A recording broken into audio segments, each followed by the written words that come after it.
Nosso último bloco, não menos importante, porque é um tema, enfim, que permeou o nosso evento desde ontem, desde o início, permeia a nossa vida também o tempo todo. A gente vai falar sobre tecnologia e inovação. A gente tem, é claro, certo, né, necessidade urgente da inovação digital na saúde. A gente sabe que a tecnologia existe, mas será que ela é viável a todos? Como é que a gente está preparado para isso? Qual é a estratégia para abranger todos os pontos desse nosso ecossistema? Vai existir uma padronização, será com relação à tecnologia, a essa abrangência digital, integração de dados, alcance, dependência para locais com menos recursos, enfim.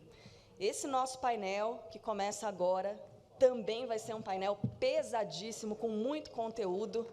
Ele vai abordar a transformação digital e projeções futuras. E justamente para ocupar o espaço aqui como debatedora, convido a excelentíssima deputada federal pelo Novo de São Paulo, deputada Adriana Ventura, por favor.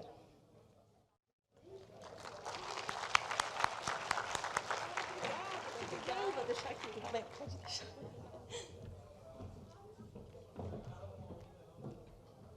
Obrigada, deputada. Bom, para participar desse talk show, convido o ex-ministro da Saúde, Nelson Teich. Também uma presença aguardadíssima no nosso congresso, por favor. Mais uma vez, obrigada, ministro. Também Vitor Magnani, presidente da Associação Brasileira Online to Offline.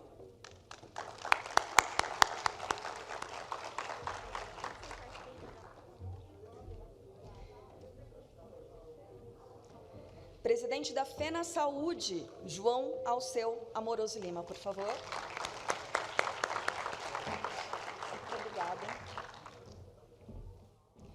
E também a Luciane Infante, sócia líder da UI, tenho até dificuldade em falar, né? Eu sou antiga, sabe? Ernest, não, a UI, América Latina, por favor. Obrigada, Luciane. Obrigada. Sejam todos bem-vindos. Passo a palavra agora à deputada.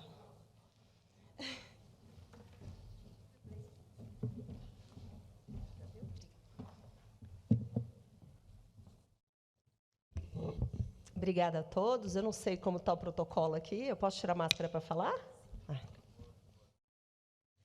Então, obrigada. Primeiramente, eu queria fazer um agradecimento especial à Abrange pela realização desse evento. É uma honra estar aqui.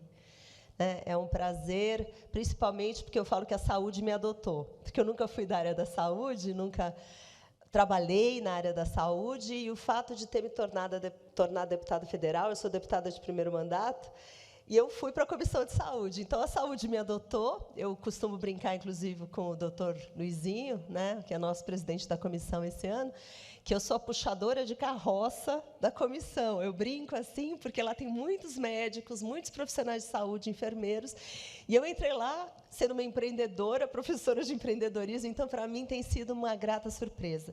Quero também cumprimentar aqui, né, os meus colegas de painel, né, principalmente aqui em nome do ex-ministro Nelson Teich, um prazer estar aqui, tivemos algumas vezes juntos, e os demais. Bom, esse painel fala de transformação digital. E transformação digital, eu tenho que fazer uma confissão aqui para vocês, porque eu sou mega analógica, eu sou uma professora analógica que foi criada de maneira analógica, e eu sou uma sobrevivente, né? Sobrevivi a essa pandemia. E fazendo uma ponte com a saúde, eu tive a felicidade de estar na Comissão de Saúde no momento que iniciou a pandemia. E tive também a felicidade de ser autora da Lei da Telemedicina, que foi aprovada.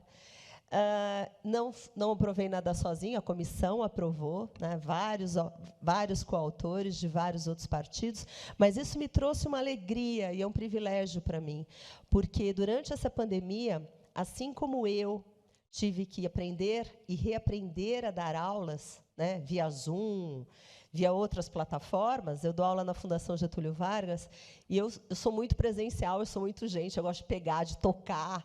E, para mim, foi uma adaptação...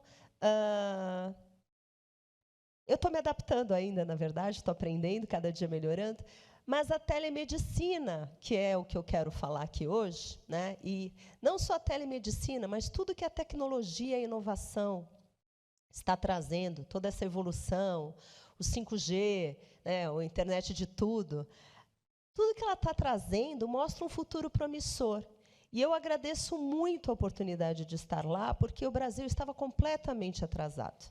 Nós vemos países que já têm a telesaúde como um todo, já funcionando e dando acesso e dando qualidade, tudo que os painelistas anteriores falaram há muito tempo, há 25 anos, né? Na Finlândia, desde 97. No Reino Unido, a NHS, né, quando a gente fala do sistema, também há mais de 20 anos. Então, é uma alegria poder conduzir isso.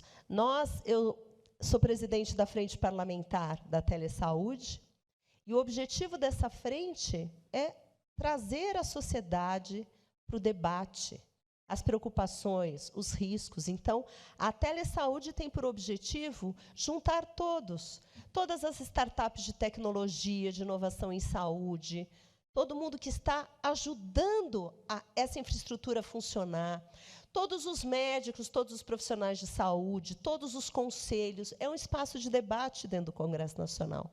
Todos são bem-vindos. Eu convido todos a proporem eventos, debates. Nós já realizamos vários. Reuniões técnicas, preocupações. Há 2 semanas atrás, fizemos uma audiência pública, já pela Comissão de Seguridade Social e Família, de prontuário eletrônico. Eu sou relatora de um projeto de lei de prontuário eletrônico. Então, discutimos a questão dos riscos, as preocupações. Então, é uma alegria enorme estar aqui. O que eu gostaria, na verdade, de falar é me colocar à disposição. Eu sei que, às vezes, o Congresso Nacional parece inatingível. Eu estava vendo aqui o deputado doutor Luizinho, que tem sido muito ativo também nesses temas. Nós estamos superando resistências, divergências, para fazer a melhor regulamentação, o melhor projeto de lei.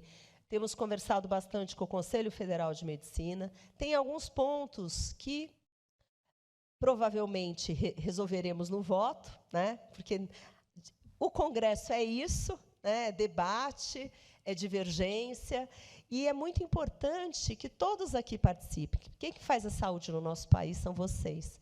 E eu quero me colocar à disposição, a Frente Parlamentar da Telesaúde, à disposição, para qualquer debate, qualquer preocupação, qualquer nota técnica.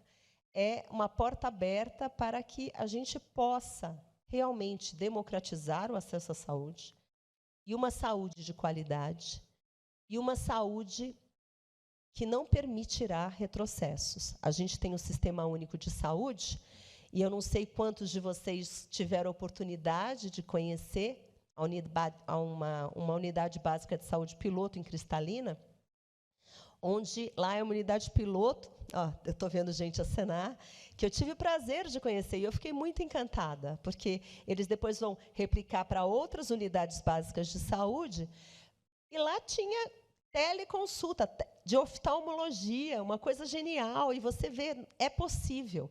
É claro que não é de um dia para o outro, é claro que o país tem dimensões continental, é claro que tem lugar que é mais fácil, outros mais difícil, mas a gente tem que começar. O que não dá é a gente sempre nivelar por baixo. Nós evoluímos, não podemos retroceder, e eu gostaria muito de contar para vocês que temos projetos de lei para regulamentar a telemedicina e a telesaúde, também de minha autoria e de outros deputados muito ativos na comissão, como o deputado Pedro Westphal, a deputada Soraya, a deputada Carmen Zanotto, né, que é muito atuante na comissão.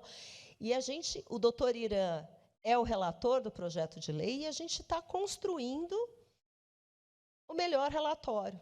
Então, é muito importante a participação de vocês, que vocês também sejam ativos, que vocês também participem, porque a obrigação do Congresso Nacional é representar a sociedade civil.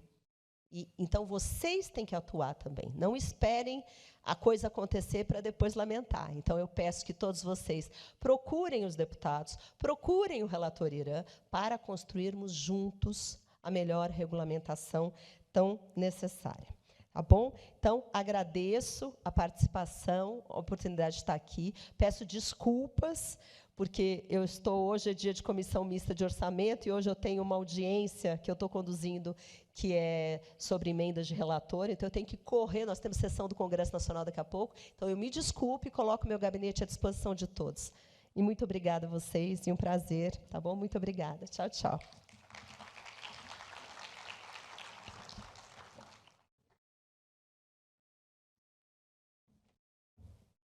É muito interessante perceber como é que as falas elas conversam, como é que o dia de ontem trouxe muita coisa que vai ser discutida agora. Eu estava me lembrando aqui da reflexão da doutora Marta Oliveira com relação justamente à telemedicina, né? Como essa discussão é antiga e como a evolução dela está demorando para acontecer, e demora demais, mas demos um passo muito importante.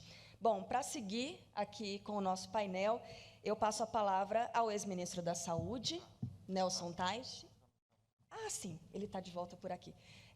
Para ocupar aqui o centro do nosso debate, eu chamo novamente nosso presidente da Abrange, Renato Casarotti. Por favor, obrigada.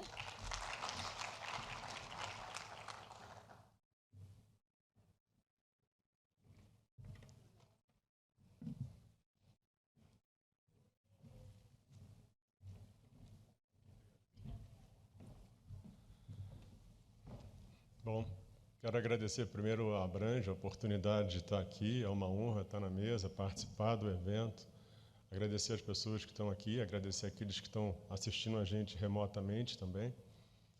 E eu vou aproveitar para falar como um gestor, né? Quer dizer, porque o que acontece? Quando a gente fala em inovação, transformação digital, projeções futuras, a primeira coisa que a gente tem que ter na cabeça é que, às vezes, eu vejo a discussão sobre inovação como se ela sozinha fosse trazer uma solução.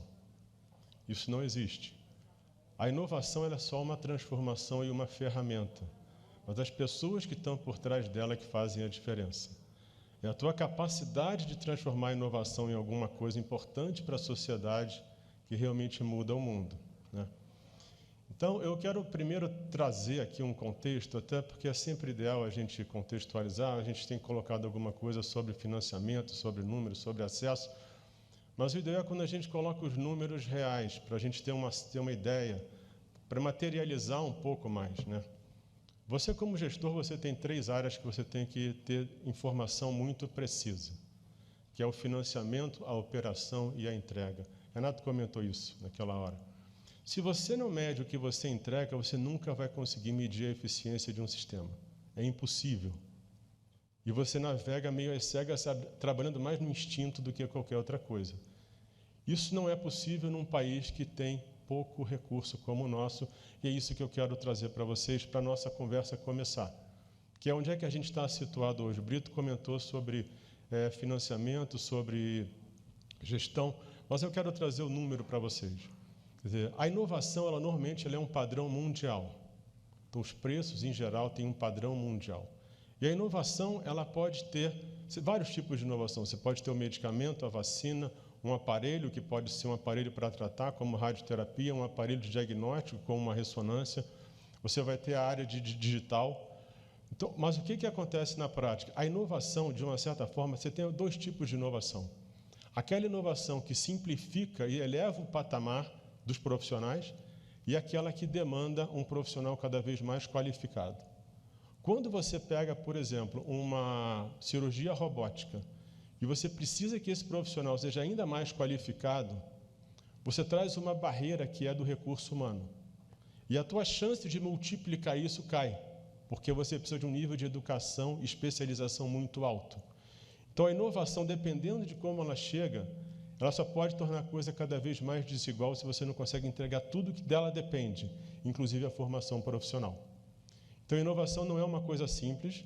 A inovação, o mundo evoluiu através da inovação, só que o que acontece? A nossa capacidade de gerir essa informação, de conduzir essa inovação é que vai fazer diferença. E a minha percepção hoje é que a evolução da saúde nas últimas décadas foi enorme, mas a nossa capacidade de gerar informação e de gestão não acompanhou. E o resultado disso é uma coisa cada vez mais desigual. E eu vou colocar para vocês alguns números que são importantes para a gente entender onde a gente está. Dado do Banco Mundial de 2018, mostra o seguinte: o Banco Mundial divide em 4 grandes blocos. Tem os países de alta renda, os de baixa renda, e na média renda você tem o nível mais alto e o nível mais baixo. Os países de alta renda, eles gastaram mais ou menos $5.500 por pessoa por ano em saúde. Os países que vêm de média renda, onde o Brasil se coloca, que é no bloco superior, isso foi de 486. Quando você vai para nível renda média mais baixo, cai para 86. Países de baixa renda, 32. É um abismo entre os de alta renda e os outros. E você tem que trabalhar com essa realidade financeira e como é que você vai... Então, esse número, só para vocês terem uma ideia, em 2020, eu estou trabalhando o SUS. O país que mais incorpora no mundo são os Estados Unidos. Eles gastaram por pessoa por ano em torno de R$67 mil. Quando você vai para o SUS, eu estou falando só das 165 milhões de pessoas que dependem exclusivamente do SUS. Deu menos de R$1.900. Quando você vai para a saúde suplementar, deu mais ou menos 4.800, um pouco menos. E lembrando, o financiamento da saúde no Brasil ele tem 3 grandes blocos. Você tem o público, que dá mais ou menos 41,5%, que é federal, estadual, municipal e hoje verba parlamentar, assume um peso cada vez maior. Mas os outros 58,5% não são saúde suplementar.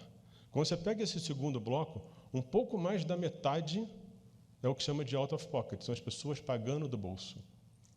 Se essa pessoa está pagando um médico particular, porque ele tem recurso, é uma coisa. Se é uma família se cotizando para fazer um exame, que pode influenciar no que ela vai ter dinheiro para comer, para pagar o aluguel, para pagar a educação, isso vai fazer muita diferença. Então, essa é a realidade. E, geralmente, quanto mais pobre é um país financeiramente, mais você tem gasto do bolso da sociedade.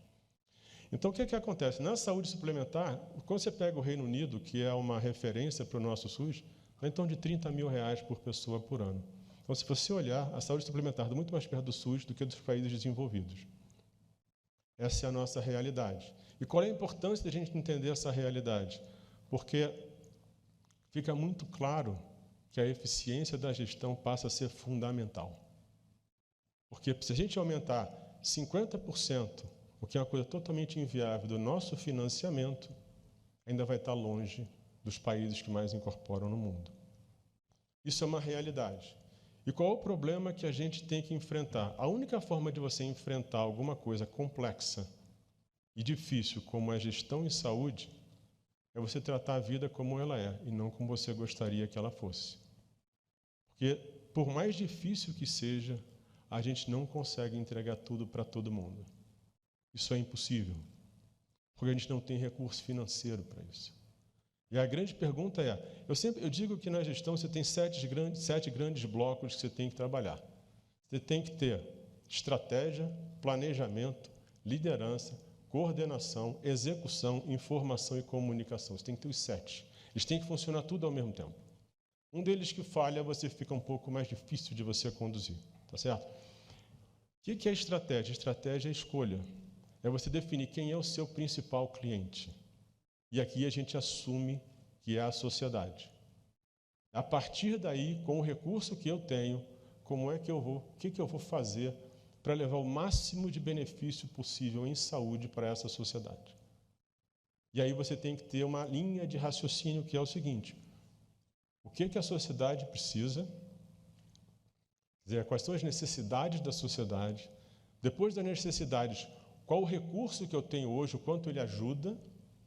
O que eu tenho de recurso financeiro? Como é que eu estou ranqueando isso? Como é que eu vou alocar os meus incentivos e o meu recurso financeiro? E você maximiza com aquilo que você tem de recurso o que você pode entregar para a sociedade. Se você não faz isso, a evolução, a inovação segue sozinha. E o sistema de saúde caminha com as vontades, como ele pode, como ele vai, e você fica atrás dele. A única chance que você tem de levar alguma coisa melhor para a sociedade é você ser o gestor desse sistema, e não alguém que é levado por ele. E dessa forma, essencialmente, você vai ter que ter informação. Vou voltar ao que foi falado porque a informação de qualidade, ela tem que ser complexa, ela tem que ser em tempo real, até como o Marcos falou, porque você consegue fazer um diagnóstico. Sem diagnóstico, é impossível você saber o que está acontecendo. E a vantagem da informação é que ela fala por ela mesma. Ela deixa claro qual é o problema que você tem, qual é a gravidade desse problema, e ela quase que naturalmente diz o que você tem que fazer como solução. O problema prático é que informação é muito difícil de ter. A gente fala sobre informação como se fosse uma coisa que, se a gente tivesse um pequeno esforço, a gente teria, mas não é verdade. Não é assim que funciona. Então, até nas discussões que a gente tem aqui hoje, por exemplo, até no prontuário eletrônico. O prontuário eletrônico era uma coisa que o prontuário era uma coisa que você anotava para lembrar a consulta anterior. De repente, você quer que ele seja um grande banco de dados. E você não se estruturou para que isso acontecesse. Então, quando você chega, por exemplo, e diz o seguinte: quem está em frente ao computador é o médico, quem vai lançar o dado é o médico para a gente ter dado da saúde. Você já mata o projeto na largada, porque o médico nunca vai botar o dado que você quer. Então, o que acontece com a informação? Se você não mapeia todo o processo e mapeia todos os gargalos, você vai ter aqueles projetos que só acontecem no papel, mas nunca acontecem na vida. Então, esse tipo de estrutura, onde você tem o planejamento, onde você discute os processos, onde você faz uma execução de qualidade, é isso que vai garantir que aquele projeto que você desenhou aconteça na prática.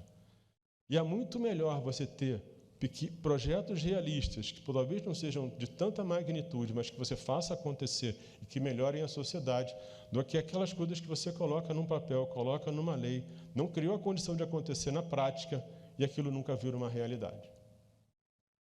A gente tem que entender... Então, por que eu estou colocando dessa forma? Você ter atuações na ponta, por mais que elas sejam boas, se elas não fazem parte de um grande projeto de estratégia, de planejamento centralizado, isso vira de ineficiente. Porque tudo que é fragmentado é ineficiente. Quanto mais fragmentado, mais ineficiente.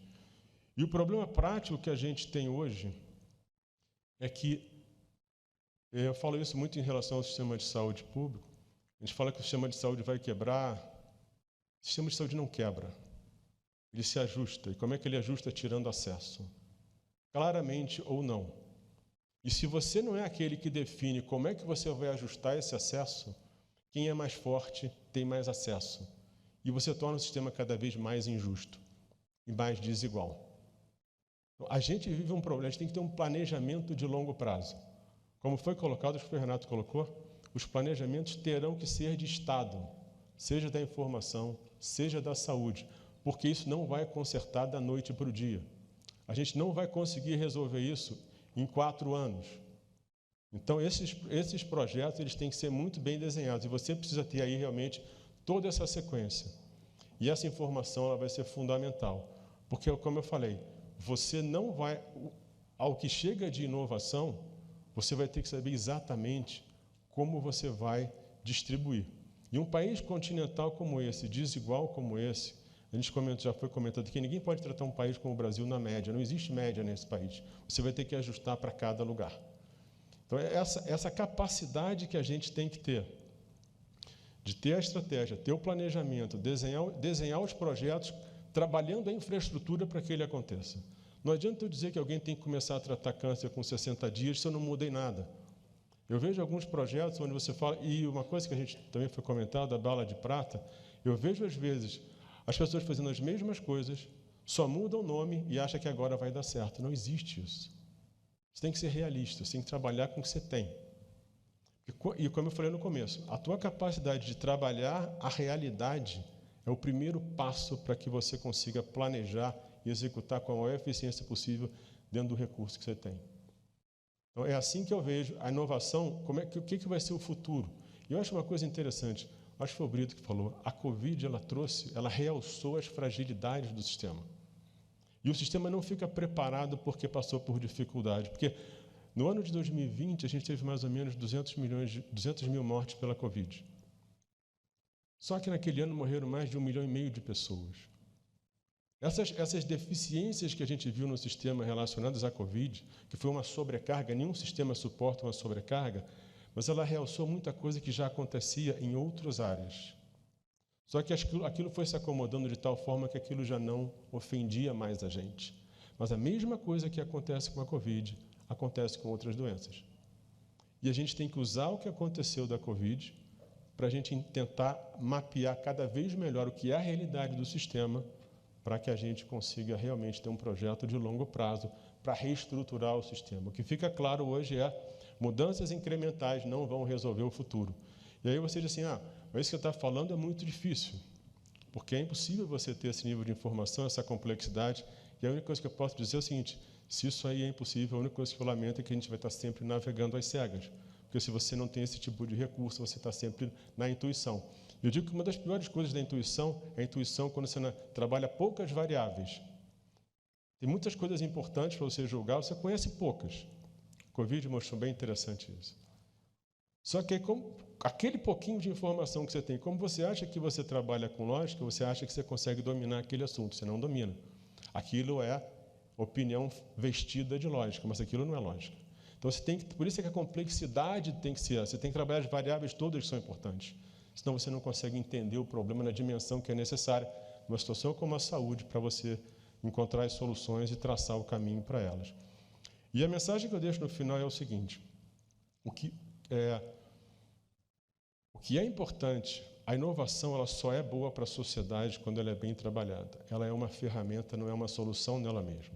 Uma coisa que eu sugeri até dentro do painel anterior, eu antes de assumir o ministério, eu tinha ficado como assessor um tempo. Eu tinha trabalhado em 2 áreas, oncologia e saúde suplementar, e incorporação e avaliação tecnológica.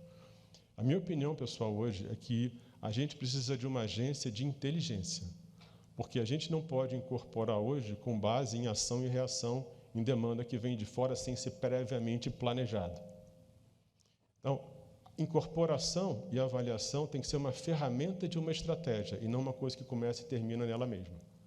Então, a gente precisa de uma agência que diga para a gente claramente quais são as necessidades, o que eu vou buscar, que tecnologias que eu vou avaliar. Isso, infelizmente, tem que ser em tempo real essa informação, que dificulta muito. Por quê? Porque a saúde vai evoluindo e vai transformando. O meu poder de ajudar vai evoluindo com o passar do tempo, seja no diagnóstico, seja no tratamento. Então, o que eu quero deixar mais uma vez claro é o seguinte, tudo que a gente tem evoluído na inovação, mas o que faz diferença são as pessoas e a gestão. É isso que vai dar para a gente a chance de levar para esse país e para a sociedade o que ela mais precisa hoje, que é um acesso adequado, mas mais do que isso, uma entrega adequada e da forma mais igual e justa possível. Tá? Então, basicamente, era isso que eu tinha que falar e agradeço a oportunidade de estar aqui com vocês. Obrigado.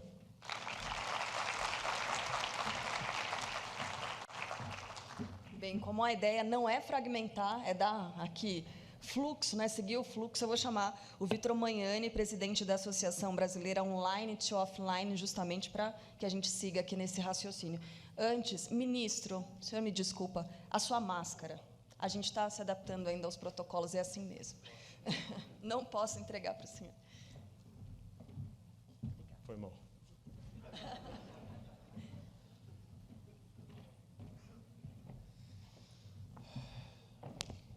Bom dia a todos e a todas.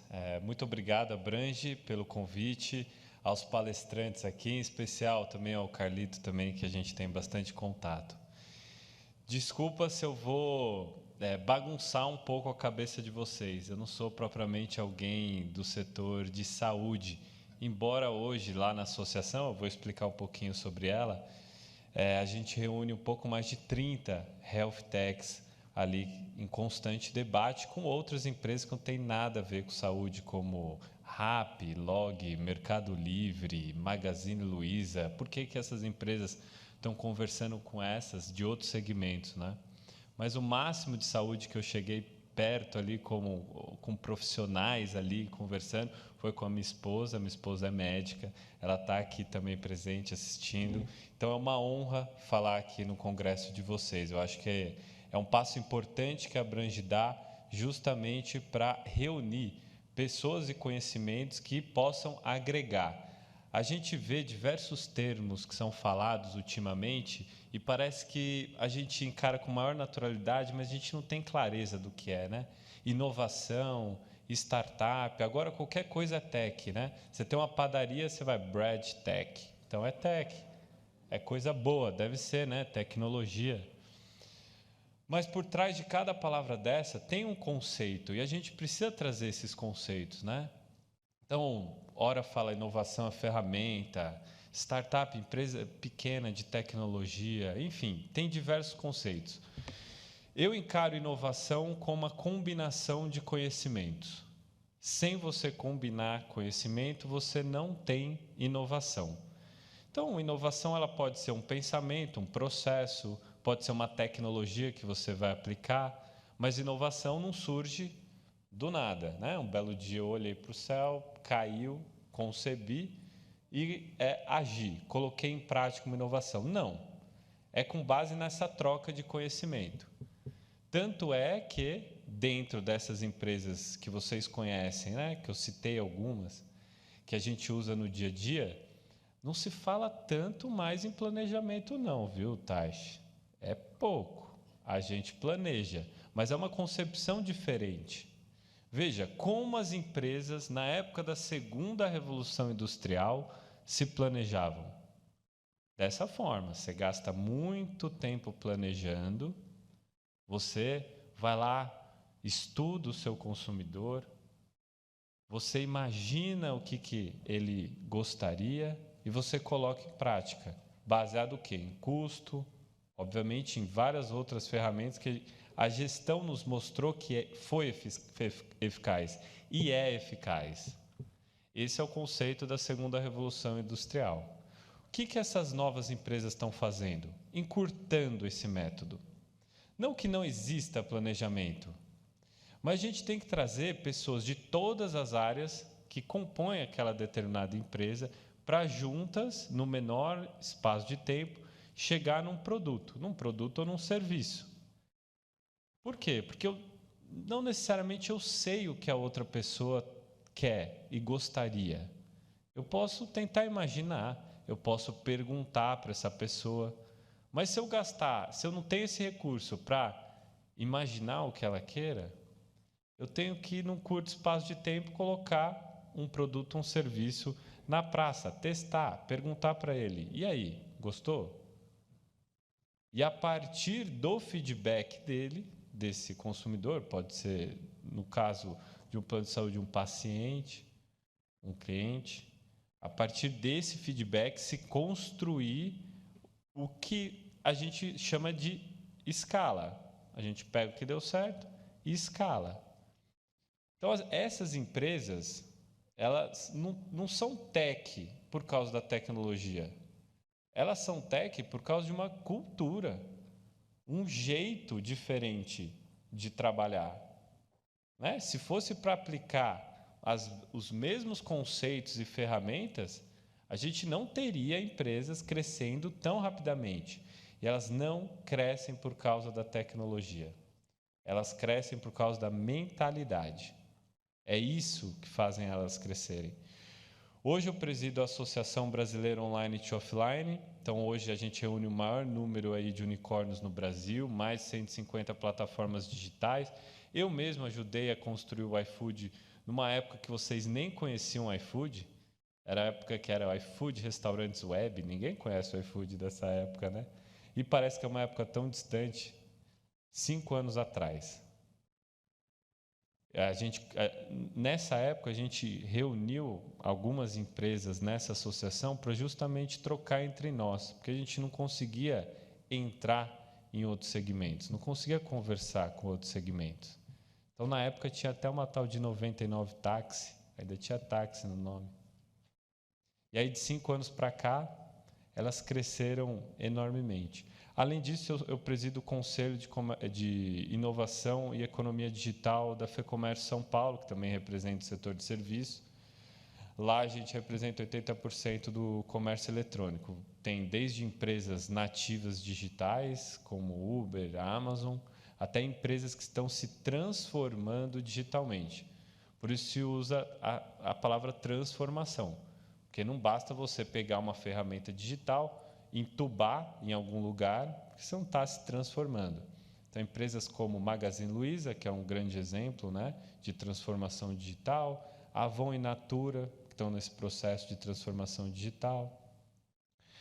Mas saúde não tem elementos muito específicos, que é difícil a gente fazer um paralelo e uma analogia precisa com o comércio eletrônico e tantos outros, porque envolve o nosso bem mais precioso, que é a vida.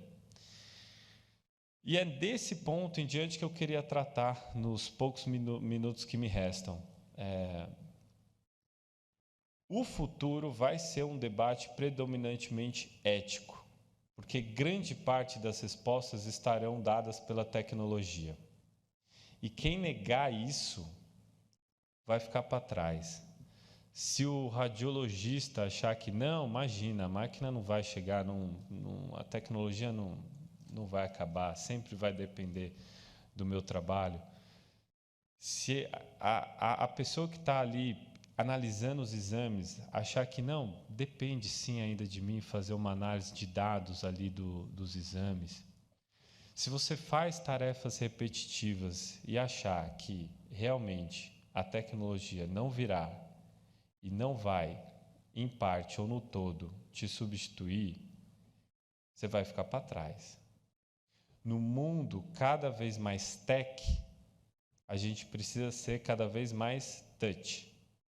A gente precisa ter o que a gente tem de melhor, que é as nossas características nativas, nossas tecnologias nativas. Criatividade é uma delas. E a partir dessa criatividade que a gente vai analisar bancos de dados, analisar esses dados e promover essa inovação. Qual que é a mensagem final que eu quero deixar para vocês? Por onde começar a fazer esse processo de transformação digital?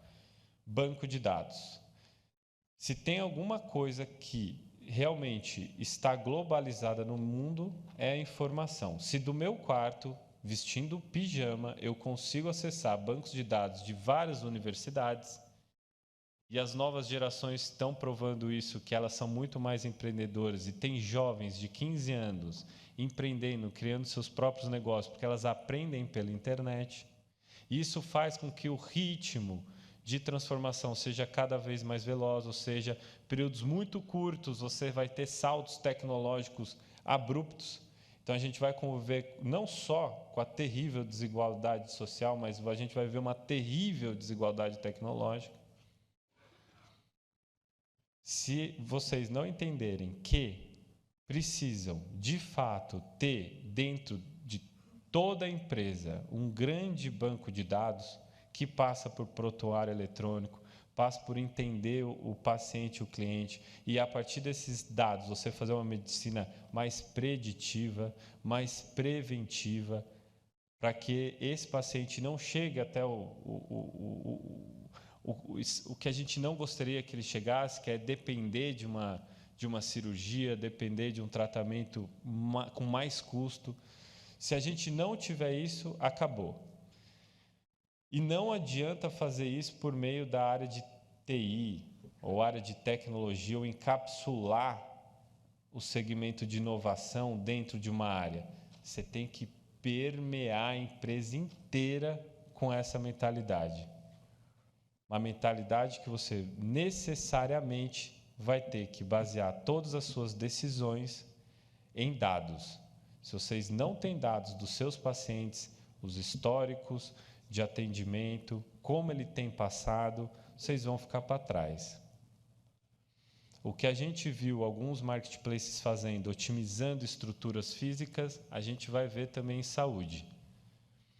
Você vai ver plataformas digitais se conectando com hospitais ao redor do Brasil, encontrando o hospital mais próximo, com o médico mais capacitado para aquela demanda daquele paciente. Prova disso é as últimas rodadas de investimento que a gente vê de empresas desse segmento. a Sami, a Alice, são alguns dos exemplos. E os laboratórios estão se aproximando cada vez mais do paciente. Prova disso é a HiLab, que falou aqui nesse congresso também. Então, se a mesma pessoa que assiste Netflix, pede comida em casa, consegue aprender em casa, se ele não tiver também um tratamento que ou a medicina vá à casa dele, você vai dar um bug na cabeça dessa pessoa.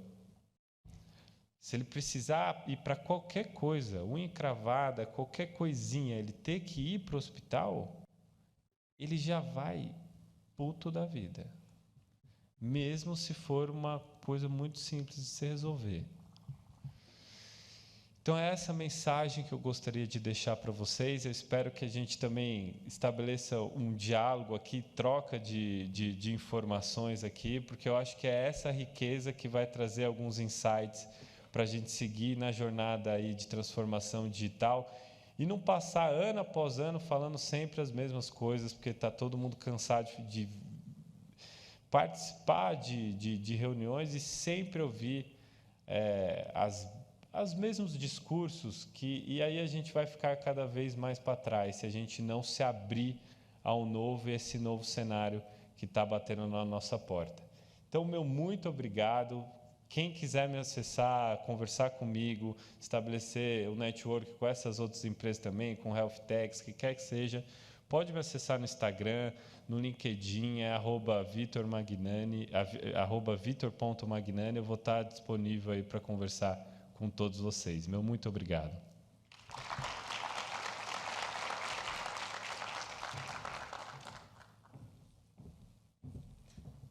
Olha, Vitor, de fato, isso que você citou da mudança de mentalidade apareceu ontem aqui, teve presente num painel fantástico, aliás, que foi sobre o desenvolvimento de vacinas, apareceu com uma roupagem diferente, mas o que permitiu o desenvolvimento rápido dessas vacinas, se não também essa mudança de mentalidade, né, por parte das empresas, por parte da própria Anvisa.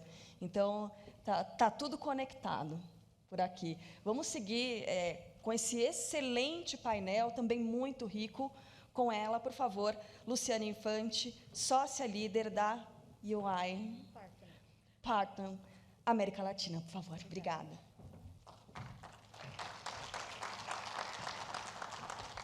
Bom dia a todos. Queria agradecer a Brange ao convite. Me sinto honrado de estar aqui, principalmente nesse painel.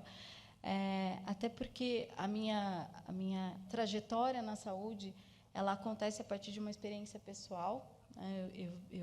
Eu sou engenheira clínica, especializada em tecnologia médica, lá nos primórdios, formada há mais de 20 anos, e fiz essa escolha de caminho por conta de ter sido uma mãe de UTI neonatal. Então, tecnologia está na minha vida como uma condição de acesso para o meu bem maior, que é a minha filha.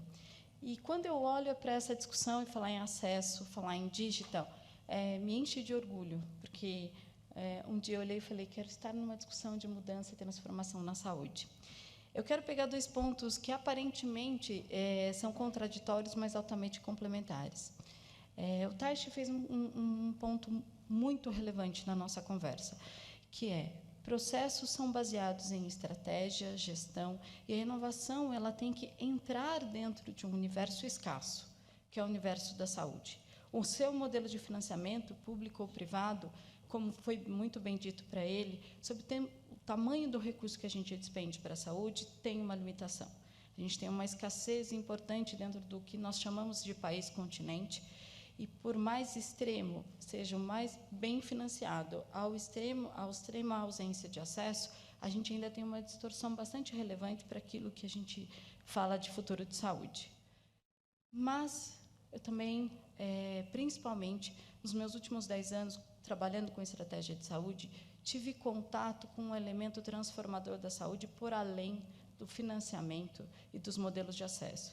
A gente fala de paciente, a gente fala de beneficiário, mas quando a gente olha para o indivíduo de classe média baixa, que hoje sai de um carro, antigo táxi, e não lembra como é pagar, estou falando isso por uma experiência que aconteceu com a minha assistente, ela, por outro dia, por uma razão, ela não conseguiu chamar um Uber, pegou um táxi, e foi chamada, moça, você esqueceu de pagar. Este comportamento, ele permeia a nossa vida e não necessariamente está relacionado a uma classe social, porque, principalmente as novas gerações, elas hoje utilizam serviços num outro formato, compram, adquirem, vivem experiências em agendas diferentes. Na saúde, essa expectativa ela é transportada. E aí, quando vem uma sobrecarga no sistema, como o ministro comentou, quando a gente pinta de cores fortes, que foi exatamente isso que aconteceu, problemas de acesso que antes existiam, mas por uma sobrecarga que ninguém nesse planeta foi capaz de dimensionar, a gente vive na saúde algumas experiências importantes de outros setores. Não por acaso, telesaúde, telemedicina e teleorientação passa a ter uma relevância super importante em nosso último ano e meio. Tive a oportunidade de analisar, essa semana, uma das empresas de telemedicina que apareceu na Forbes, ao lado da Magazine Luiza, e de outros tantos que estão em transformação, que realizou no último ano 6 milhões de consultas de maneira digital, seja consulta, teleorientação, algum tipo de assistência à saúde. E, se a gente olhar para esse número, de uma maneira bastante conservadora, 68% das consultas foram resolutivas. 10% delas despendeu um acesso a uma medicina diagnóstica complementar. Metade disso foi coleta domiciliar em casa. A agenda forte por trás era a questão de segurança, era não deslocamento, era um requisito e um protocolo importante no momento em que nós estamos ainda vivendo. Mas esta experiência construiu um novo conceito de acesso à saúde. Para aqui, vamos para outro lugar. Há 3 semanas atrás, Brasil, classe BC, uma análise de prioridade na vida dessas famílias. Se a gente olhasse há 2 anos atrás, nós tínhamos alimentação, moradia, educação e saúde.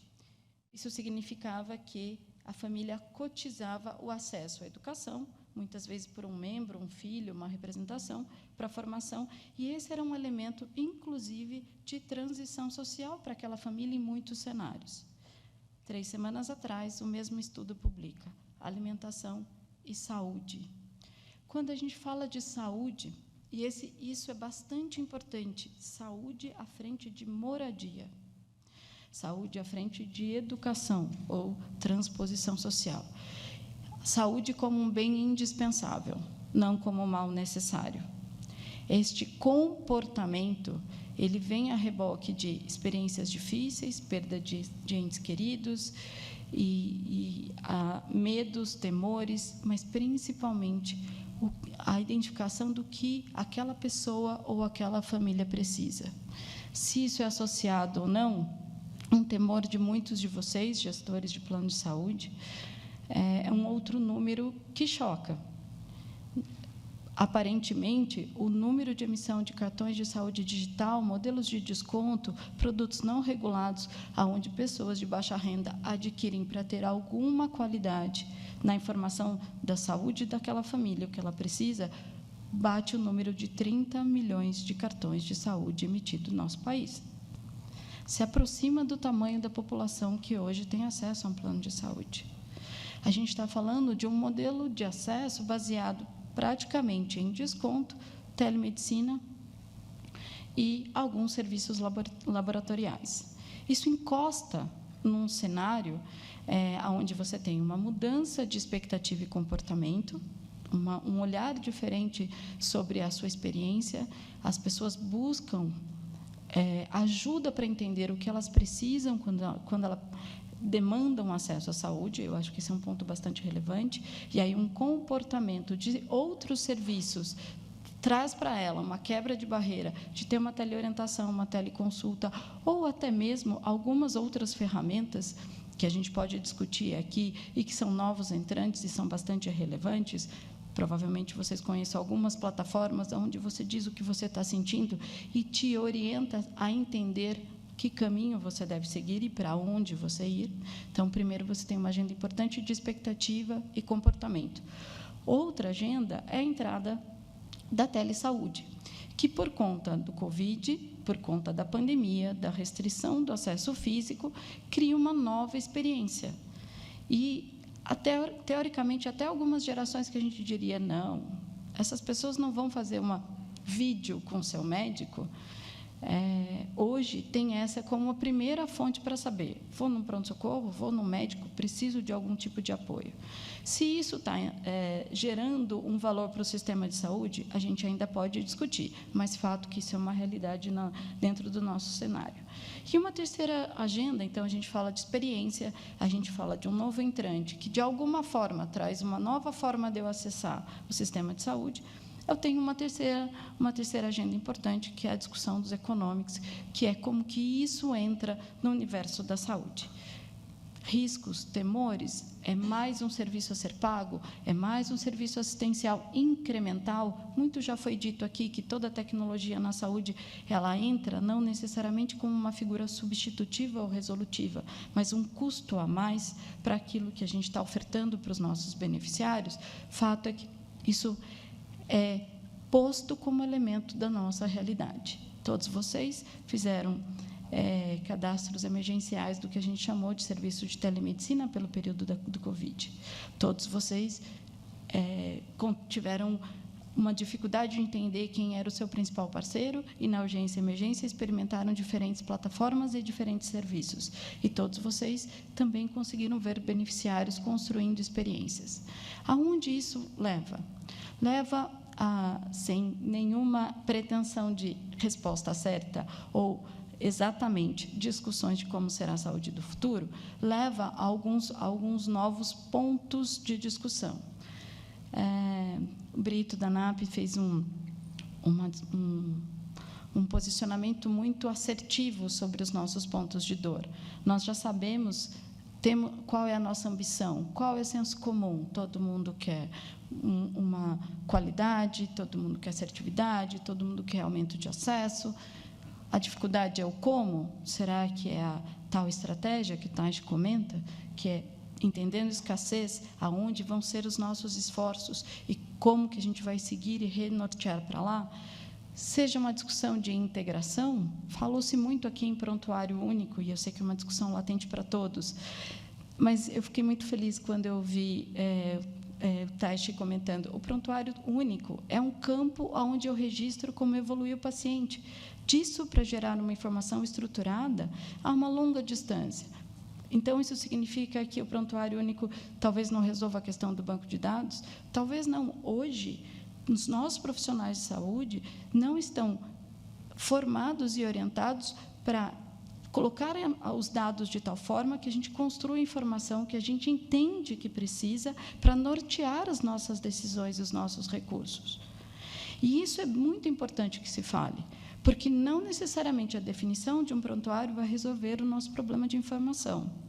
Por outro lado, nós temos informações de comportamento, dados transacionais e outras informações que estão postas aí, seja pela relação que todas as pessoas têm sobre suas mídias sociais, ou seja por todos os outros serviços que não de saúde, que são utilizados digitalmente e que podem ter um valor importante para que a gente possa dimensionar recursos, ter previsibilidade e tomar decisões enquanto planos de saúde, enquanto saúde suplementar. Se não o fizermos dentro do nosso cenário, de uma maneira integrada e colaborativa, porque tenho certeza, isso não vai ser diferencial competitivo para nenhuma operadora. Vai ser um diferencial competitivo para o sistema de saúde. A decisão que eu acredito que devemos tomar é que a nossa capacidade de nos integrarmos, trocarmos informações das quais nós temos hoje e, com ela, nos orientarmos na estratégia para os próximos passos, não vai ser o diferencial de um plano de saúde, de um provedor ou de uma dada categoria médica assistencial. Ela provavelmente seja a fonte mais assertiva que possa orientar esta estratégia, e a gente vai aprender com esta integração. Então, a provocação que eu faço para esse grupo é, eventualmente, ao invés de falarmos em prontuário único, a gente volte a discutir quais são os dados iniciais importantes que deveriam ser integrados. Segundo ponto de discussão é, ao invés de falarmos de coordenação, que é um item tão forte e importante sobre uma tomada de decisão clínica, por que não demos um passo atrás e falamos em navegação? Um conceito tão antigo e consolidado como a referência contra a referência, que, tecnologicamente, hoje a gente já teria algumas capacidades para fazer, porque temos informação suficiente para isso. E, por fim, e por terceira condição, a questão da experiência e do comportamento daquele que, dentro de um hospital, é visto como paciente, para o plano de saúde como beneficiário, mas que cada um de nós nos identificamos como indivíduos e que vivemos experiências em outros serviços, como que a gente se apropria desse novo comportamento, influencia e traz um novo valor para esse indivíduo quando ele demanda uma assistência, quando ele demanda um serviço médico, que ele nos auxilie no processo de qualificação de acesso. A democratização do acesso não depende do aumento de portas, depende, potencialmente, de um conjunto e uma integração, e talvez a ferramenta de navegação tenha um poder, um valor poderoso dessa discussão. Alguns falam em Waze de saúde, algumas techs falam isso de maneira bastante sustentada, outros chamam isso de coordenação digital. Eu não tenho nenhum apego sobre a nomenclatura, mas fato é, ao invés da gente utilizar elementos restritivos, nós usarmos elementos qualitativos, talvez as nossas portas de acesso já sejam suficientes para o tamanho do recurso financeiro que a gente tem. E eu queria deixar, por último, uma visão estratégica que eu acredito. Se tem mentes pensantes e capazes de fazer esse processo de transformação e essa discussão, acredito que uma boa maioria esteja concentrada nessa sala.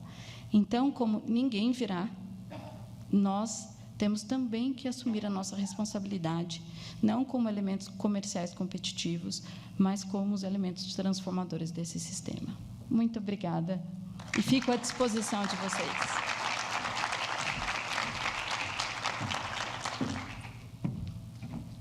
Luciane também deixando um pouco da fala de mais cedo do presidente da Abrange. Agora a gente quer saber, vamos juntar aqui todas essas informações num prontuário único? Não, brincadeira.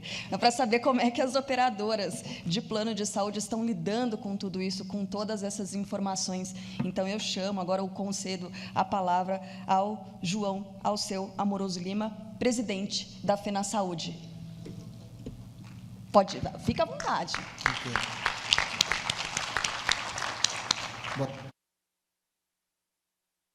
Vou pensar, vamos testar um outro microfone. Boa tarde a todos. Renato, obrigado pelo convite para participar desse encerramento, acho que é o último painel hoje, né? Em companhia tão ilustre, ministro.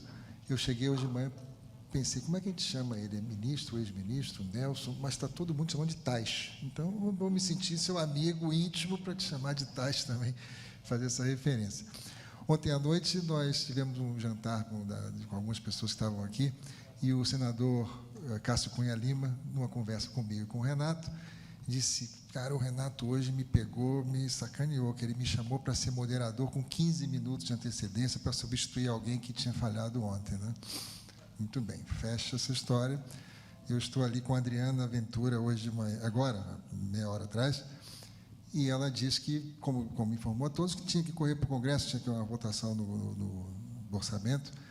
E o Fred, que é um dos organizadores aqui da Abrange, chegou no meu ouvido e falou assim, João Alceu, você vai ser o moderador. Aí eu falei assim, eu não, vai ser o Renato, que ele vai provar do próprio veneno com 5 minutos de antecedência. Portanto, a vingança volta a cavalo, está aí a sua responsabilidade. Tá? Nós temos um contato muito bom com a Adriana Ventura. Eu a conheci há uns 1 ano ou 2 atrás, no Congresso Nacional, e foi uma apresentação.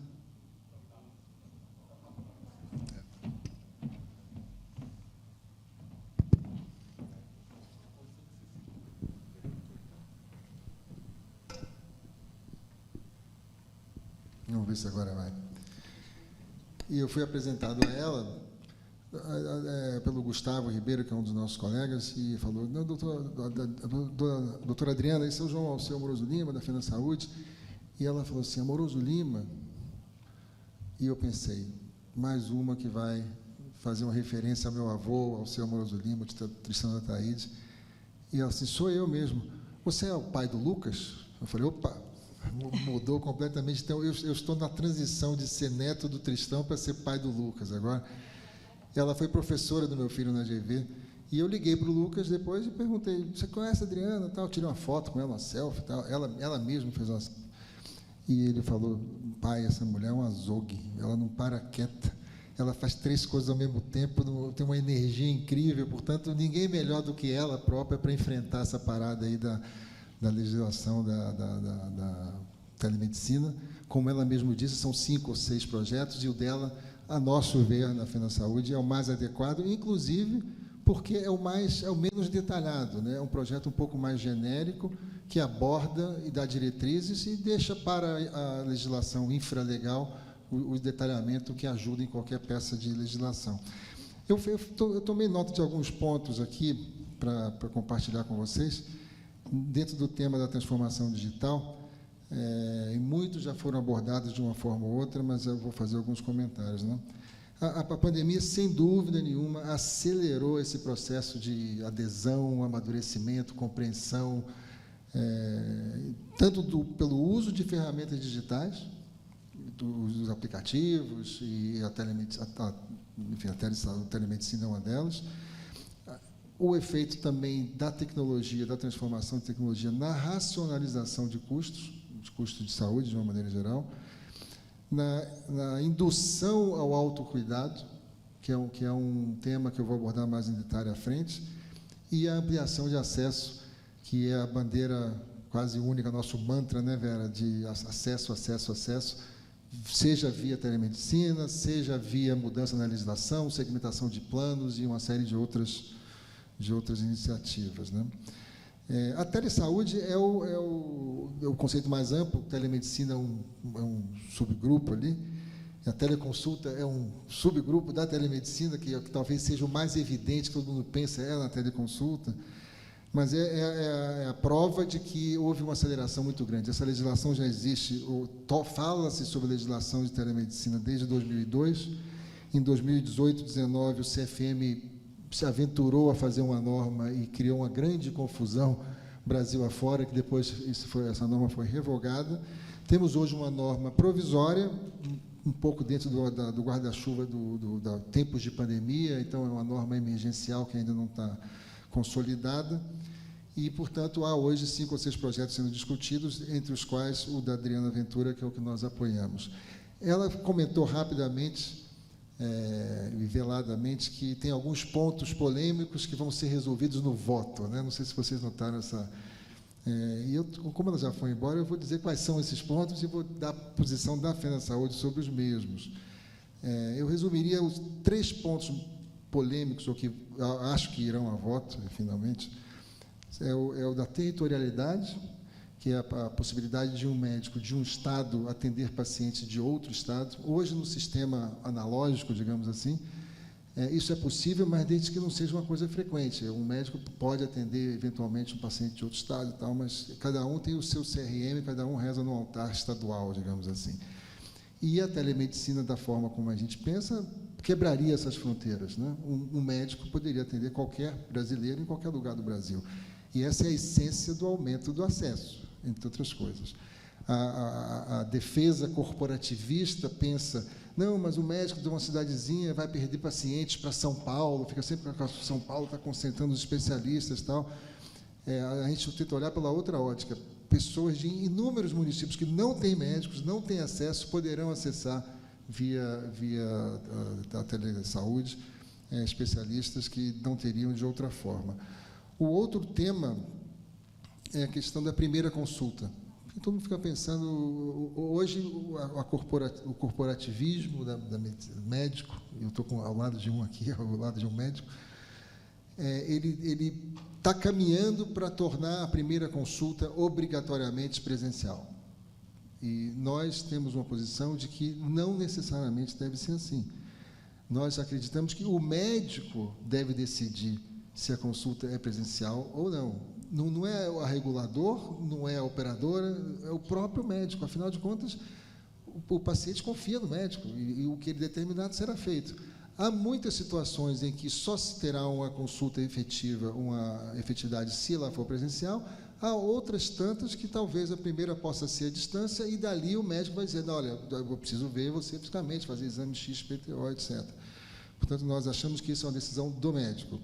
E o terceiro ponto, que vai criar alguma discussão, é a questão da remuneração dos médicos.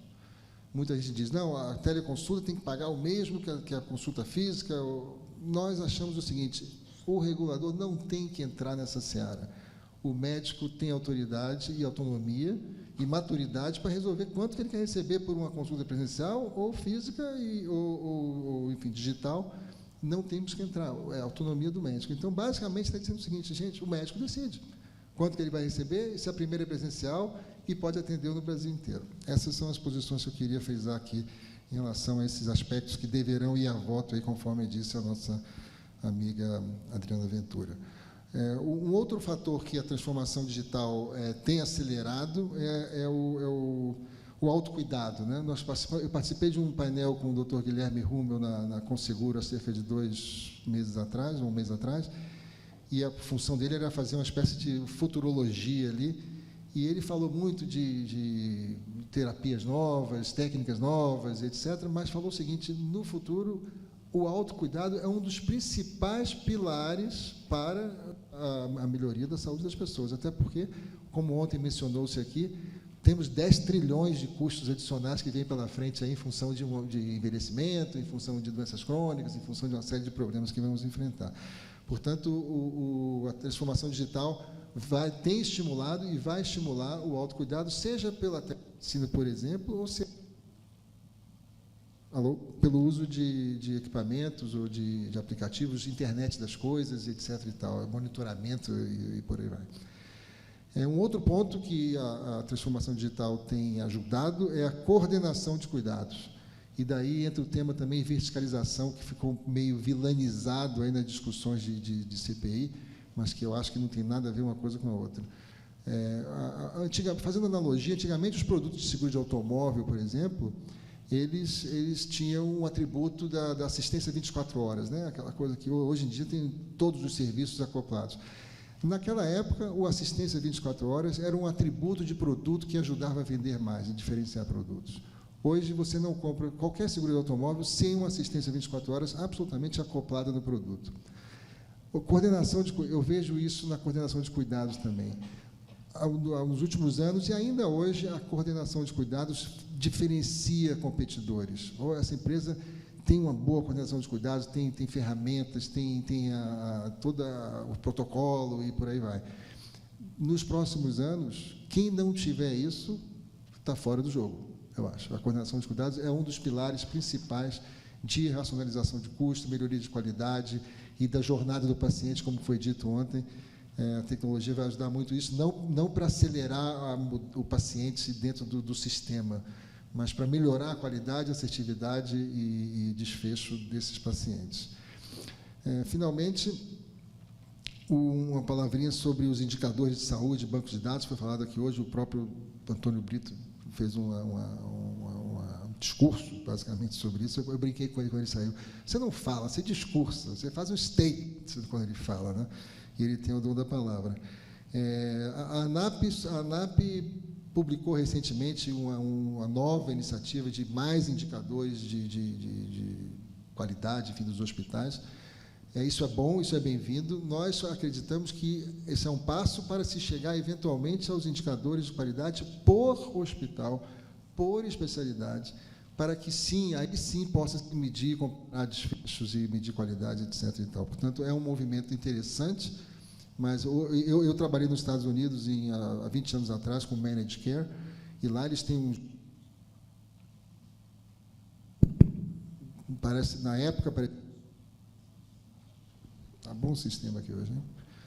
Na época pareciam dicionários, hoje deve estar tudo em digital, onde você podia ver de cada hospital todas as estatísticas de desfecho, de óbitos, de tempo médio de internação, você podia fazer comparações. E as grandes empresas, selecionavam suas seguradoras com base na qualidade da rede e desses indicadores de hospitais. Portanto, estamos caminhando para lá, temos alguma coisa a perseguir ainda. E uma palavrinha sobre o sandbox regulatório, foi mencionado ontem também, como nessa discussão de inovação versus regulação. De uma maneira geral, eu acho que a regulação vem após a inovação. Ela, como o Toro disse hoje, primeiro você cria o fato, depois você vai buscar o direito, né?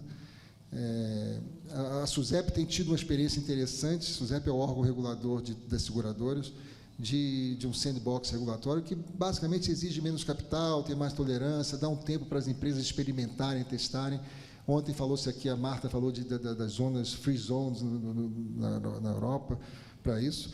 Hoje as health techs brasileiras, você mencionou, Vitor, falou-se hoje, não sei se foi você ou algum outro palestrante, 700 empresas nesse mundo de health techs, e isso é verdade. A grandíssima maioria delas está no ecossistema do user experience, ali, que gravita em volta da seguradora, da seguradora ou operadora, que ainda assim está lastreada num negócio muito antigo e conservador, que é o mutualismo, que é o seguro raiz, digamos assim, né? Tem que ter capital, tem que ter atuário, tem que ter projeção, tem que ter mutualismo, etc. E tal. A maioria delas está no redor disso.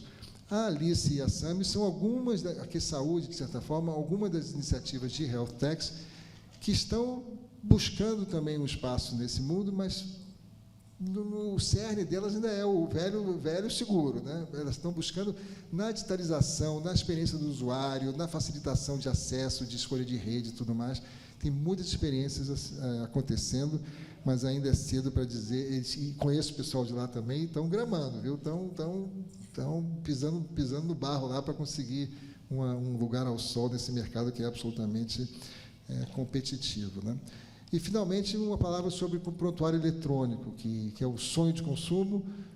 O Taish deu uma aula aqui sobre que isso não é só isso, tem muito mais coisa envolvida em implantar um prontuário eletrônico no ambiente do SUS, por exemplo. E eu diria o seguinte, nós tirando o chapéu de Defesa da Saúde, botando o chapéu de Notre Dame Intermédica aqui agora, nós temos um desafio enorme na nossa própria empresa, que hoje tem 4,5 milhões de usuários e 38 hospitais, enfim, tem um universo de pessoas, de fazer de implantar o prontuário eletrônico nos hospitais novos, nos adquiridos. E temos uma grande questão, o que a gente faz com a imensidão de dados analógicos em papel físico que estão guardados nos vários hospitais e tudo mais. Gasta-se muito recurso para botar isso para dentro, digamos assim, e criar os históricos, ou vamos fazer um corte aqui e dizer, olha, velho mundo, novo mundo, vamos focar no novo mundo para ir mais rápido e fazer a adesão mais rápida. Esse é um dilema que a gente está vivendo lá. Portanto, eu lembro, só para finalizar, um comentário sobre o prontuário eletrônico do seu antecessor no Ministério, do Luiz Henrique Mandetta, e uma vez perguntaram para ele qual é a prioridade no SUS, né? E ele falou, são 3 prioridades: informatização, informatização e informatização. Daí decorrem uma série de outras coisas que passam, inclusive, pelos pontos que você levantou. Era isso, doutor Renato. Agora você prove do seu veneno e seja o moderador desse painel.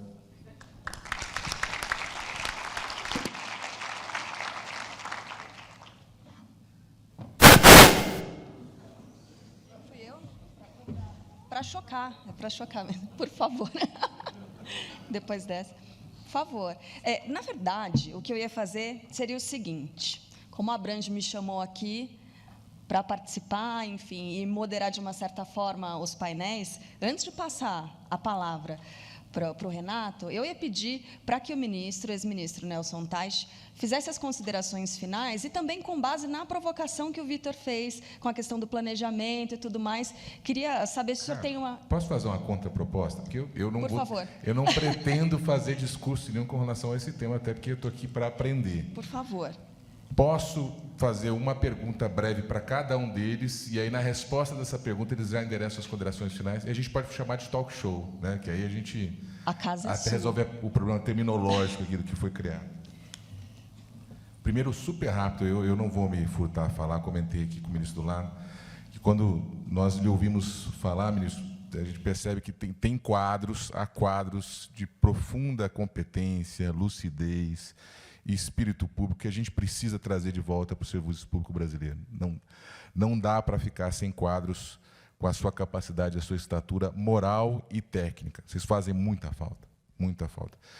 A gente adora criticar, né, quem trabalha no serviço público. Conheci alguns quadros nos últimos anos que me trazem profundo orgulho. E a sua lucidez, estatura moral, que sabemos, e eu tenho por referência de amigos comuns, só fazem engrandecer. Obrigado por abrilhantar o nosso painel. E aí faço, e depois faço individualmente para cada um, para não perder a sequência. E ministro, já traz as suas considerações finais. Como você é o único representante da assistência, né, é ministro, é gestor, é uma mente brilhante, mas é médico, né? Criou o principal serviço de oncologia do Rio de Janeiro. Todos nós do setor conhecemos. Comenta-se muito que essa transformação digital vai, e aí o próprio Vitor falou, de atividades repetitivas, essa lógica de como somos, e isso é preocupante, mas eu vou deixar para falar com ele depois, da substituição. Existe uma discussão, um dilema entre a transformação digital, a prevalência da ciência de dados e uma possível desumanização na entrega do cuidado, que está muito na origem da assistência. Então, o médico, acima de tudo, é um cuidador. Pergunta, se é um dilema, como conciliá-lo, ou ele é mais um falso dilema? Eu entrego para as suas considerações finais. Não, eu acho que é um falso dilema, porque a tecnologia não impede que você tenha uma relação humana forte. Pelo contrário, ela pode te ajudar a gastar mais tempo como pessoa do que qualquer outra coisa. Então, o grande problema da tecnologia, eu acho que é quando o profissional percebe que ele vai ser substituído como profissional. Que para mim também é um erro, porque na verdade você pode usar a tecnologia para aumentar o teu lado humano. Agora, qual é a sabedoria que você vai fazer isso, né? Então, até o problema do prontuário eletrônico, né? A grande questão aí de burnout que eles falam do médico é justamente ele ter que ficar mais tempo no computador do que tratando de gente. Então, quando eu falei daquela sequência, né, você talvez tenha que ter pessoas para jogar o dado no prontuário, mas se você pega aquela pessoa que deveria estar interagindo com outra pessoa e botar ela para ficar jogando no computador o dado, isso não tem o menor sentido. Que aí é quando você tem a sabedoria por trás da inovação. E em relação ao prontuário eletrônico, aquilo que você estava comentando, aí eu tenho uma posição muito, muito assim, específica em relação a isso. Resgatar uma informação de baixa qualidade do passado, eu focaria no futuro. Melhor você ter 1 ano de informação de qualidade do que 20 anos de informação ruim. E o grande problema das bases de dados é que elas não são previamente planejadas. Quando ela não é previamente planejada, a quantidade de dado que falta, dado enviesado. Então, hoje, inclusive, a parte de inteligência artificial tem se questionado isso, né? Porque se você tem dados enviesados, a tua inteligência artificial vai ser enviesada. E uma coisa que eu acho que está se tratando isso como se fosse nova bala de prata. Porque, por exemplo, vou te dar um exemplo. Digamos que você tem uma ressonância magnética nova que é mais sensível e começa a enxergar coisas que não se enxergava antes. Se você bota a inteligência artificial puramente para ver isso, que ela vai enxergar um padrão. Enxergar padrão, se você não sabe o que aquele padrão representa na clínica, você só enxergou um padrão, você não sabe para que aquilo funciona. Então, mais uma vez, a inteligência das pessoas por trás vai fazer toda a diferença. Na época em que a ultrassonografia apareceu, se operava cisto renal. Até que um dia que se descobriu que cisto renal não era doença, era só uma alteração anatômica do rim. Entendeu? Então, o grande problema da inovação é a inteligência que gerencia a inovação. E isso é que a gente tem que tomar cuidado para que a gente não use mal aquilo que vai ajudar a sociedade a ter o melhor resultado possível, entendeu? Na primeira pergunta, a tecnologia só vai te afastar do lado humano se você quiser. Ela não é um competidor, de jeito nenhum. Obrigado, ministro. Passando a ordem aqui para o Vitor. Vitor, achei sensacional a sua... O outro detalhe, para quem não notou, e aqui não tem crítica, que é uma observação. Vocês perceberam que nesse painel não houve nenhum slide. E eu estou olhando aqui, foi o painel que mais capturou a atenção das pessoas. Todo mundo em silêncio ouvindo tudo que vocês tinham para falar, né? Sinal que o conteúdo era excelente. Vitor, fiquei muito instigado, preocupado, né, como você disse, mas acho que a sua observação é concreta. Quando a gente olha 5 anos para trás, o que a evolução, onde chegamos, isso confirma o que você disse. Uma dúvida, falou-se muito nesses 2 dias entre inovação incremental, inovação disruptiva, você comentou de criatividade como uma competência claramente humana, difícil de replicar, mas quando a gente pensa em modelos de negócio, e citou a Sami e a Alice, por sinal as 2 são associadas da Abrange, com muito orgulho, mas mencionou a questão dos... Quando a gente pensa em modelos de negócio, invariavelmente, eu sei que há exceções, os modelos mais bem-sucedidos raramente são os que trouxeram a disrupção. Então, desde browsers, buscadores, você citou a 99, e outros que vieram depois acabaram sendo mais bem-sucedidos. Eles trouxeram alguma inovação incremental que fez diferença? Foi uma nova, né, inovação disruptiva em cima do modelo original? Como é que você vê esse fenômeno de raramente quem teve a ideia original é quem transforma aquilo num modelo de negócio bem-sucedido? Bom, obrigado pela pergunta. Eu gosto sempre de tentar buscar o real significado de cada palavra que a gente utiliza, né? Disrupção é uma inovação que cria uma nova cadeia de valor, né?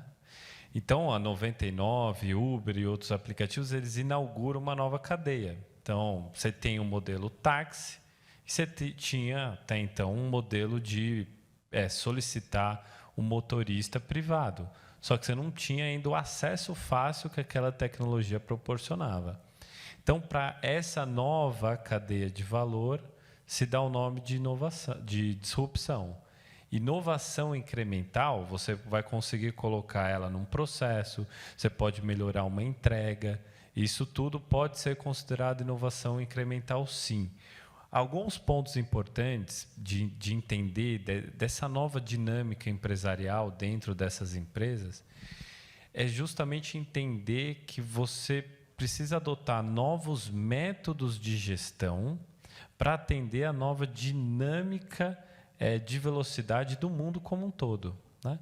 A pandemia nos mostrou isso, mas em diversas outras áreas vai nos mostrar que nós estamos mudando e não estamos percebendo, nossos hábitos mudam de uma maneira muito rápida. As demandas dessas pessoas também mudam rapidamente.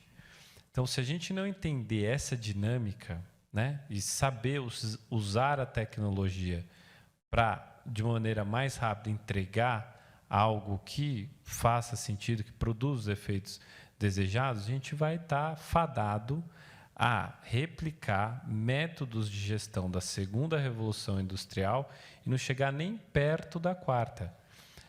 Prova da mudança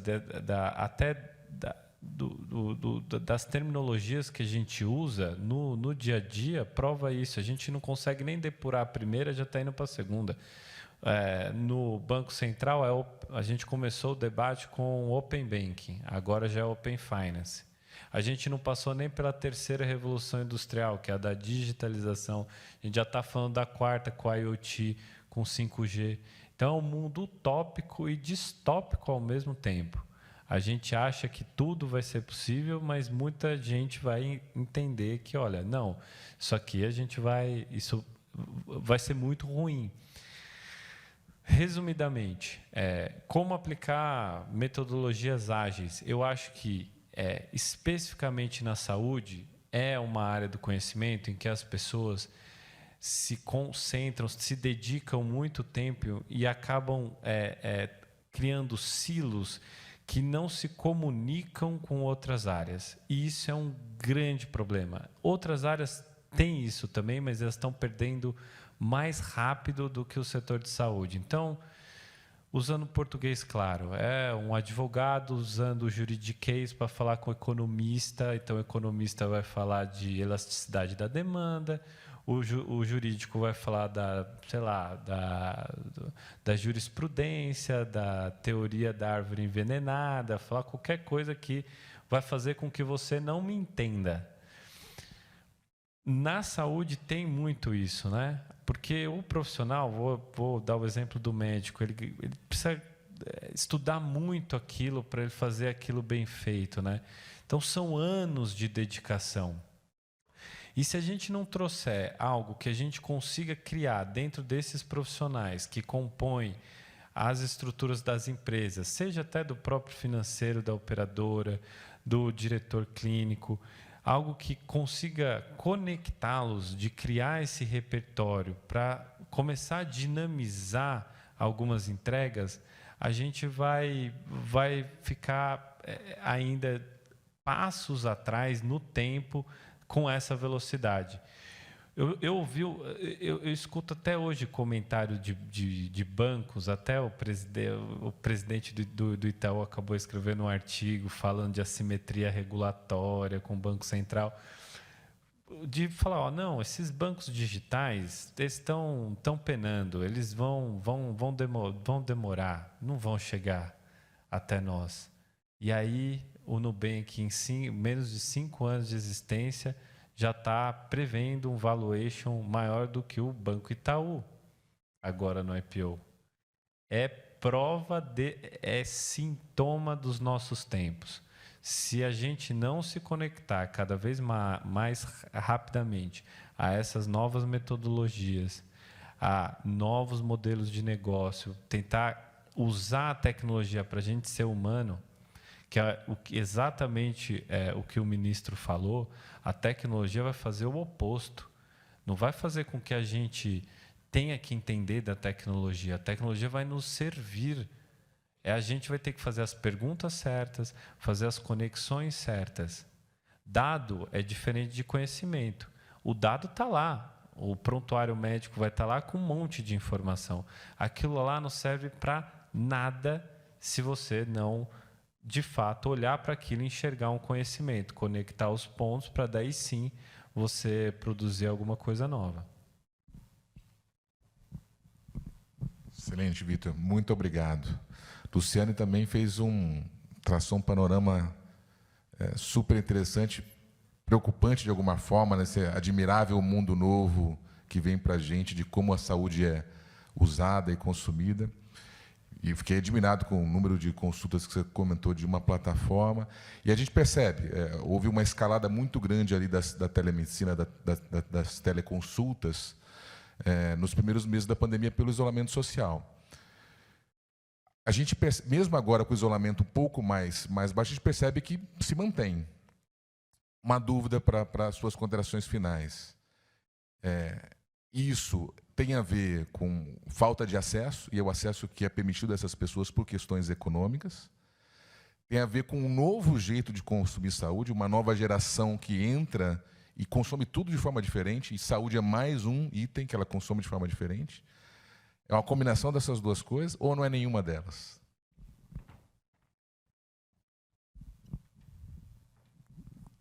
Obrigada pela pergunta. O objetivo foi alcançado, então, que foi provocar aqui boas reflexões. Para responder a sua pergunta, eu acho que eu tenho que embasar um conceito que a gente tem falado muito no universo de estratégia, que é essa nova forma de se orientar no tempo, né? A gente tem falado muito o conceito novo, não é um conceito novo, mas um conceito agregado que envolve economics, custo, e aí a questão do custo desse acesso está muito associado. A gente está falando muito em ecossistema, que é como os serviços estão sendo reorganizados, os negócios acontecem numa nova dinâmica. Eu não gosto muito de usar a palavra ecossistema, porque ela está também trazendo variáveis de entendimento.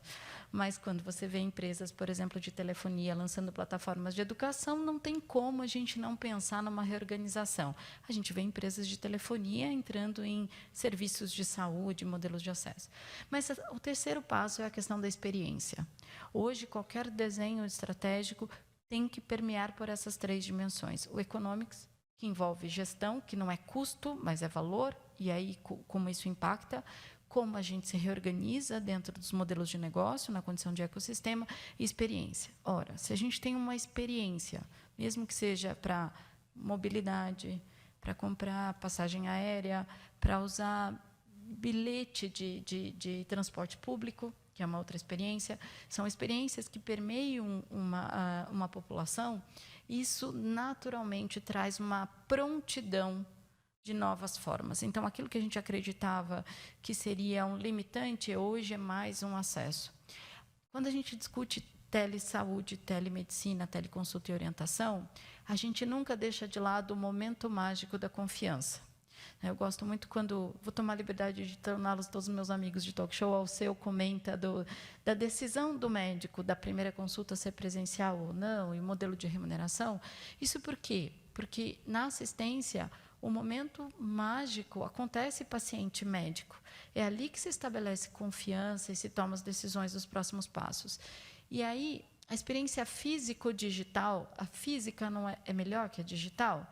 Depende. Qual é a sua segurança no momento de dúvida e dor, ao invés de você entrar no Google, você acessar pelo seu app o seu médico? Até porque a gente aciona nossos médicos e pediatras para o WhatsApp desde que o WhatsApp existe. A gente só formaliza um instrumento agora chamado teleconsulta para ter essa relação. Então, a experiência, ela traz uma prontidão, ou ela quebra uma barreira sobre mais uma forma de acesso, mas ela não desqualifica o momento de confiança. E quando você coloca esta relação num patamar de decisão médico-paciente, se isso acontece no ambiente físico e digital, você empodera ambas as partes sobre saúde.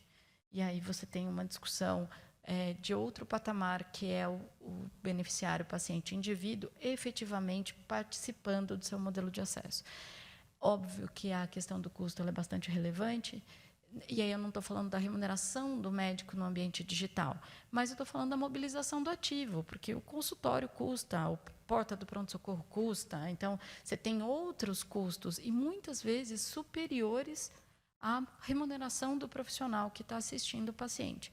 Então, existe uma chance muito grande disso gerar um valor econômico no impacto e numa assistência qualificada. E assistência qualificada porque, a partir desse primeiro contato, você pode dar um direcionamento desse cuidado qualificado e pode levar um indivíduo a ir a um consultório, um laboratório ou a um pronto-socorro com informações pré-qualificadas em pontos de dor, desconforto ou risco.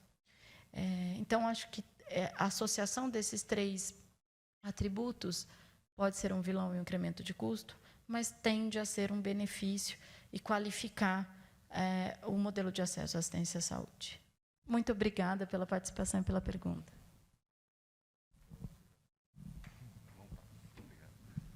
Última pergunta. Vou devolver a gentileza ao meu amigo e irmão João Alceu. João, para concluir e fechar o nosso congresso, esse painel com chave de ouro, fazer uma pergunta filosófica, sinta-se à vontade para dar uma resposta filosófica. Não é vingança, não, né? É semi. Parando para pensar, eu vou te fazer a pergunta que eu não tenho a resposta. Então, como é que você acha, cara, olhando de projeção futura, os próximos 5, 10 anos, o que vai ser do nosso setor de operadoras de plano de saúde? Você vê alguma lógica de mudança do mutualismo como base? O que você vê como futuro para esse... Falamos muito da cadeia produtiva inteira hoje, mas vamos falar do nosso elo mesmo, né, dos financiadores / gestores. O que você vê como futuro para a gente? Muito amigo, hein?